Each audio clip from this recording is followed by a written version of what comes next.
La historia deja rastros, cartas, bautizos, pinturas, silencios.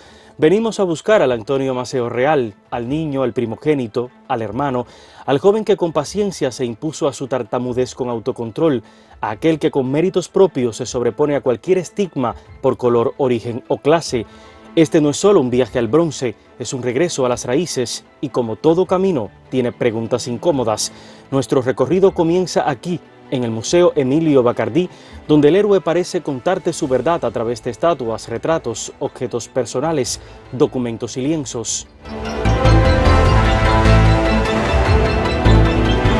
A Maceo lo representaron pintores a lo largo y ancho del país, pero fueron aquellos que pudieron orientar su arte desde La Habana los que lograron los mejores patrocinios y por supuesto la mejor recepción de sus obras. Entre estos pintores está Armando García Menocal, que representó a Maceo durante la Guerra del 95, está Adriano Magriñá, también se puede mencionar a Federico Martínez Matos, a Esteban Valderrama y a Juan Emilio Hernández Giro, pintor santiaguero que tuvo dentro de su proyección artística convertirse en el pintor de la historia de Cuba. El Museo Emilio Bacardí posee en su colección la mayor cantidad de obras dedicadas a Antonio Maceo y la mayor cantidad de obras de Juan Emilio Hernández Giro.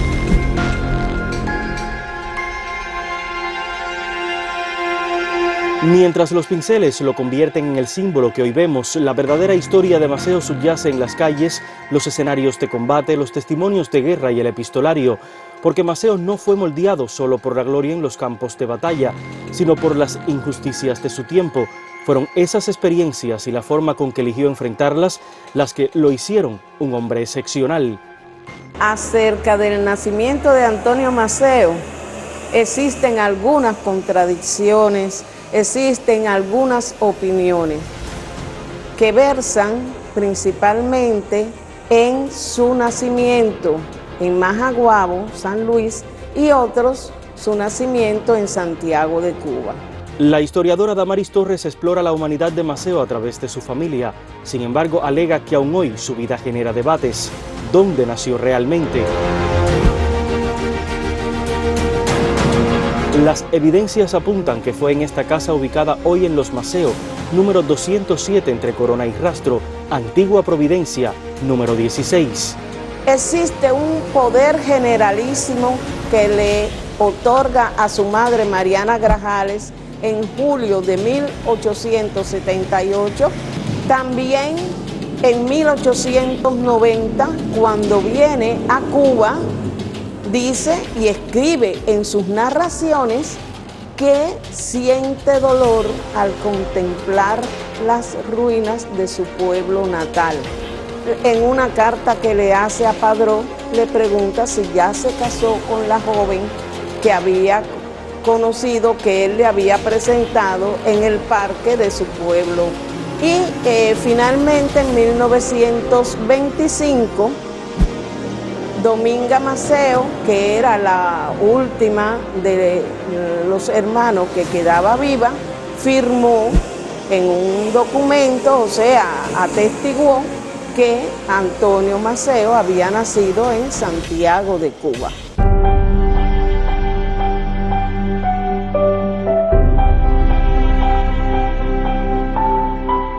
Durante décadas se repitió la duda de su lugar natal. Sin embargo, la prueba más irrefutable la encontramos muy cercana a la calle Providencia, en la barriada de Los Hoyos. Es la iglesia de Santo Tomás. Esta iglesia es la iglesia de Santo Tomás. Se encuentra muy próxima al barrio de Los Hoyos y de la calle Providencia, muy significativa para todos los cubanos. Precisamente aquí, donde hay una imagen de la Virgen de la Caridad, que posiblemente pertenecía al Cabildo Tiberé, un cabildo congo que respondía a esta iglesia de Santo Tomás, es aquí y en esta pila bautismal que nosotros encontramos señalando, se bautizó el mayor general Antonio Maceo. En esta pila fueron bautizadas muchas de las personalidades que más tarde participarían en las guerras de independencia. Fue aquí, en los registros parroquiales de Pardos y Negros, donde la historiadora Olga Portuondo encontró los datos que confirman el origen cubano del padre de Antonio, Marcos Maceo, y de su abuela, Clara María Maceo.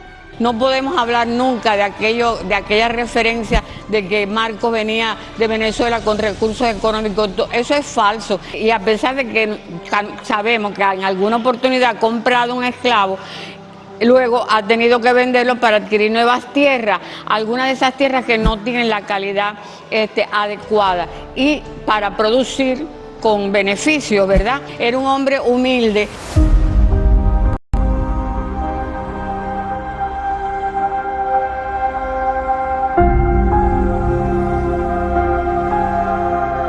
En esta zona, donde convivían cabildos de origen congo regulados y prácticas católicas populares, se veneraba a la Virgen Mambisa, se realizaban procesiones autorizadas y ferias de intercambio, en un entorno poblado por libres de color. De aquellos años es este documento que el archivero de la Iglesia facilita al Apremio Nacional. Es el libro 18, partida número 804 del folio 238, donde está asentado el entable que varios años después da condición de hijo legítimo a Antonio de la Caridad Maceo y Grajales, ya que el momento de su bautizo en agosto de 1845, sus padres aún no estaban casados por la Iglesia.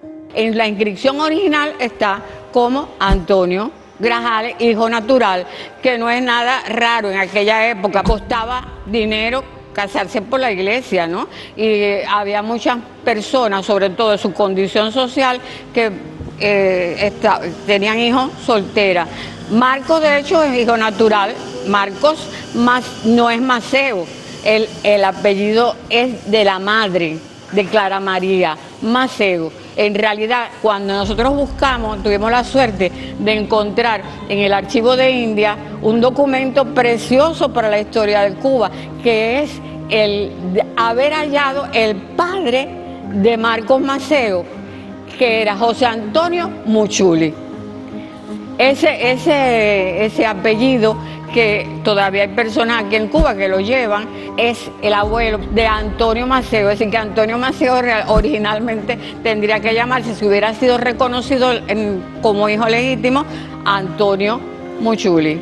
Santiago de Cuba fue cuna del primogénito. Sin embargo, parte de su formación está en la finca de Majaguabo, en San Luis. Entre la ciudad y el monte, Maceo adquirió las enseñanzas de un padre que había sido granadero en las milicias del ejército y una madre formada con una ética religiosa católica. Es allí donde aprende a usar el fusil, aprende a usar el machete, adquiere valores que le inculcan los padres. Marcos, a pesar de que no sabía ni leer ni escribir, escucha todo lo que estaba ocurriendo, es la referencia a la Constitución, por supuesto, de 1812, y eso, además de los conocimientos militares, los que va a heredar sus hijos, y particularmente Antonio Maceo. Me parece que es singular lo que representa esta localidad, porque es aquí donde ellos van a formar la junta, es donde ellos se van a organizar para participar en la guerra de independencia. Ellos se sienten ya cubanos y con derechos a obtener esa independencia. Y eso es lo que está pensando el grupo de individuos que forman parte del territorio de la zona de Guanilicún de Llonar, en la cual, por supuesto, está Antonio Maceo.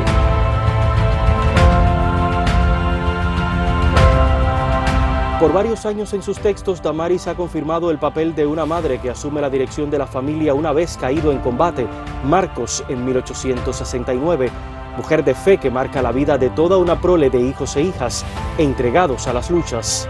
Ella comprende que es su deber y es por eso que se incorpora poco tiempo después de la incorporación de la familia a la guerra, y allí desempeña un papel muy importante, un papel importante y necesario, que es el cuidado y la atención a los heridos. La seguridad y el compromiso del deber, que yo creo que está presente en la personalidad de Antonio Maceo y aún de José, a pesar de todo lo que se diga a veces de José, está presente, y del resto de sus hijos. Es decir, que yo creo que esa profundidad religiosa de Mariana que transmite a sus hijos ha valido para sentar una fórmula que entra también dentro de esos criterios de identidad nacional y de la seguridad, de la valía de su condición social y de su estamento, a pesar de que las diferencias en el plano legal no existan. Maceo no heredó solo un machete, heredó principios, saberes y preguntas, y con ellas forjó un pensamiento radical, incómodo para su tiempo. Algunos lo relegaron por su color, otros lo vigilaron por firme, y hay quienes le temieron por no doblegarse.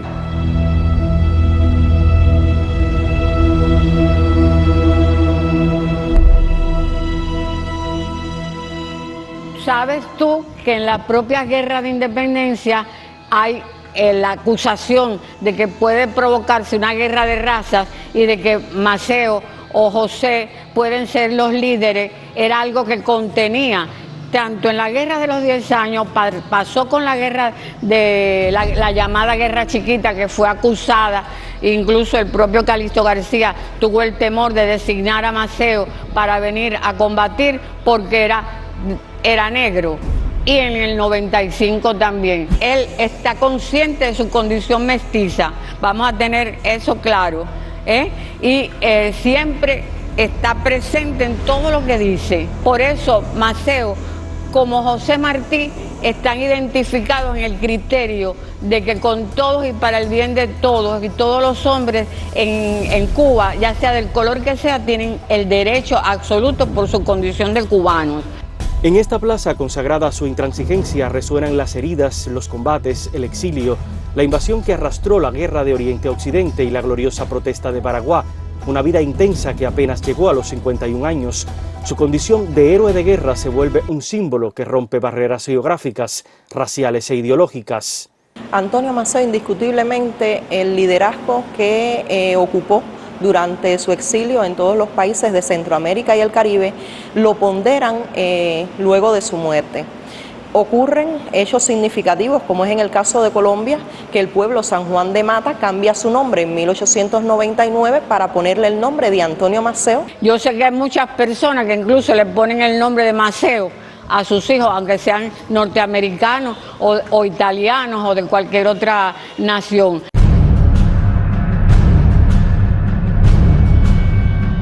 Maceo escribe, hay cartas que son testamentos, la patria está por encima de cualquier otro afecto, de cualquier miseria humana y de alguna necesidad personal.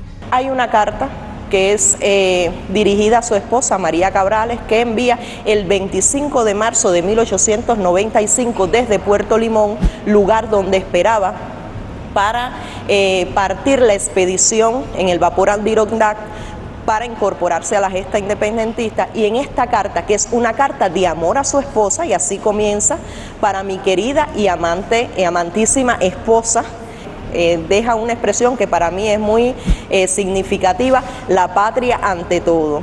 Cada evidencia confirma que no se trata solo de un titán forjado en bronce, se trata del niño que creció entre humildes, del hijo que respetó a la madre y al padre, del joven que soñó con superarse, cambiar su mundo, transgredir barreras, y del hombre que convirtió a Cuba en su causa y adoró la libertad.